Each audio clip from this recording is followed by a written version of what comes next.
Okay, so I'm going to kind of like tell you what I wrote. Okay. So I just want to bring us to the idea of what is context and pragmatics. So when we're looking at context, we're looking at the world that it's written in. So in this case, it's an editorial piece on the internet. It's freely available. It's got it's going to have opinions. We can expect opinions.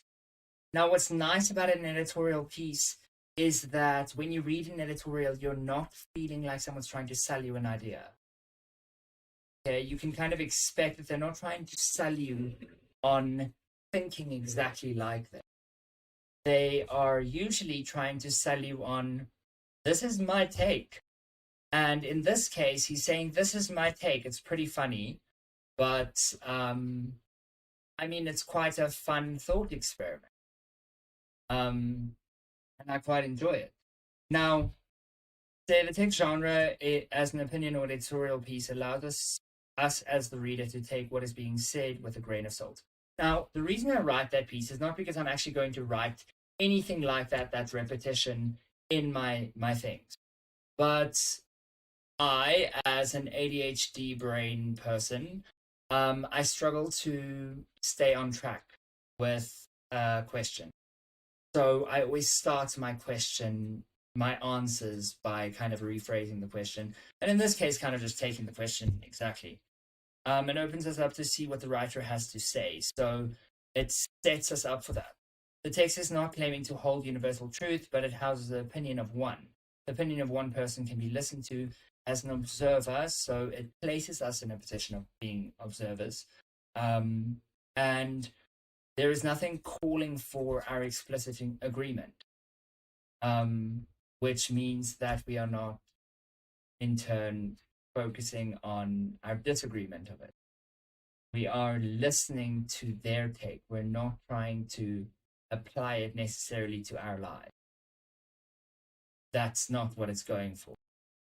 I think the tongue-in-cheek satirical take on them saying that he couldn't have found a mouse because that would, or a rat, would mean that the rodent wasn't dissolved.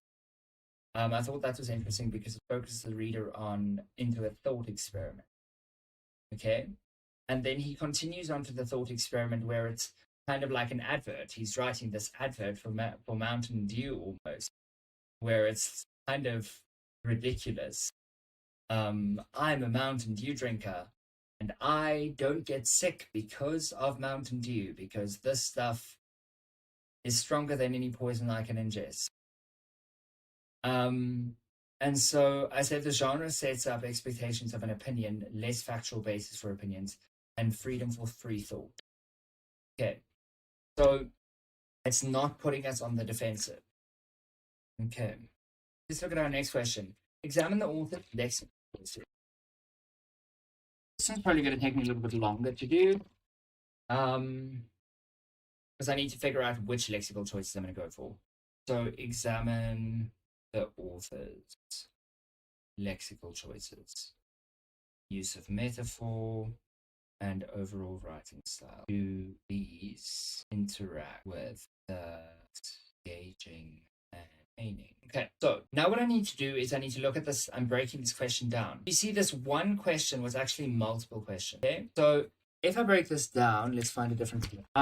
So if I break this down, I've got lexical choices. I'm looking for metaphor, overall writing style, and then I want to look at the pragmatics